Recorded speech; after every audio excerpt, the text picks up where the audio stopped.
Noah Baumbach's latest, a sci-fi adaptation of Don DeLillo's White Noise. Is this movie any good? Let me tell you what I think coming up next.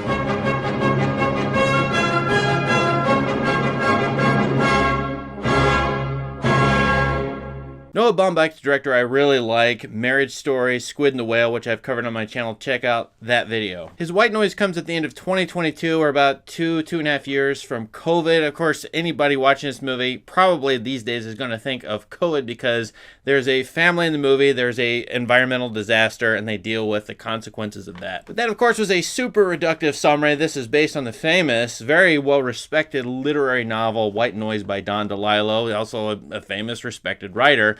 And so it's very interesting for Baumbach to take that, highly acclaimed in its own medium, and try to transfer it to film completely, or quite a bit different medium. Basic plot summary: the movie stars Adam Driver as Jack, a professor of Hitler studies at the local college university. He's got a middle-class family, married to a wife he loves, although it's his fourth wife, and they have kids from several different marriages, but it has a bustling, fun family, bourgeois family atmosphere, kind of like the recent animated movie Mitchells and Machines. I was quite reminded of that movie in this movie. The movie has some funny contradictions. Of course, he's a professor of Hitler studies, a very famous professor, but he doesn't know German. He's learning to speak German. He's got a colleague named Murray who's a professor of living icons or dead icons who loves Elvis, and it's just a very weird opening to this movie.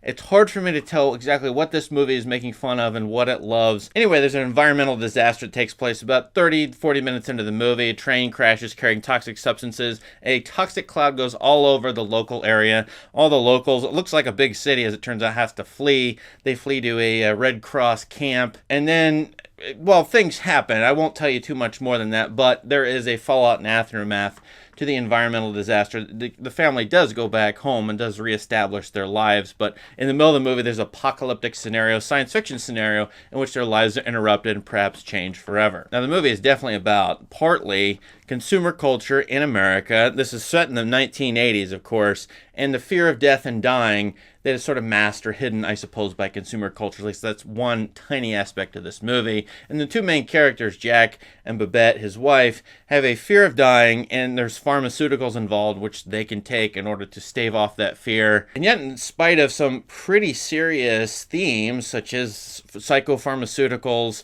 family crises, and the fear of dying, which I think is a really serious problem for a lot of people, this movie has National Lampoon elements. I was always confused by its tone and attitude. I was never sure what it was trying to be about. It felt like sometimes it was empathetic to the characters, or generating empathy for us, and then other times it was really condescending, especially when they were depicted as consumers. It's a very strange tonal palette, which I actually pretty strongly disagree with personally. I find that this movie is kind of like if Woody Allen were to write a National Lampoon's movie.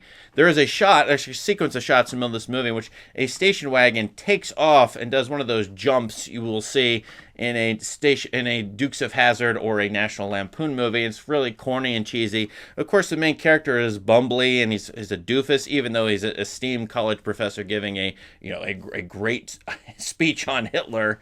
I never really believed any of the characters in this movie. I didn't believe their choices. I don't believe the family would just go to a Red Cross area and stop when a toxic cloud is coming for them. That makes no sense. The United States is huge. Why would they just drive 400, 500 miles, 1,000 miles away? And I felt like this movie was trying to be a weird kind of mashup of The Simpsons, Woody Allen, and National Lampoons. Now, I'm going to mention a movie I really like. Coincidentally, I watched it two days ago. Repo Man from 1984, the exact time in which this movie is set. That movie has a tone and attitude. It has similar themes, problems with consumer culture, male identity, and who are we, and what are we in this world, the problems of some greater force beyond us, especially caused by science, scientific achievements or progress, impeding or invading or destroying or uplifting our lives. That's the apocalyptic scenario. I find that Repo Man is a really interesting, and it's still a fresh and alive movie, even though it's almost 40 years old, whereas this movie feels pretty dated to me. It's in the retro 80s vibe that we've had, or phenomena we've had in the last 10 years, where everything from the 80s is coming back and being rehashed. This movie is that too, because it's the novel White Noise from the mid-1980s. And in the end, I just don't think this movie tonally comes together, makes a lot of sense. I don't like, we're not attracted to many or any of these scenes or any of these characters. I'm not sure everyone is on the same page in making this movie. And I definitely don't know what it's trying to say about consumer culture. I think it's a holdover from the postmodernism of the novel, but I don't feel like the 80s postmodernism works today. And if this movie is a comment about the COVID scenario from a couple years ago, I guess still ongoing, it's really interesting because maybe it's having some doubts, very strong doubts about COVID and people's fear of dying during COVID. Can we really place that interpretation on this movie? Try to play around with that. But if it's just about a general consumer culture, American bourgeois scenario, we've seen the American bourgeois made fun of time and time again for 70 plus years. I mean, this is still going on.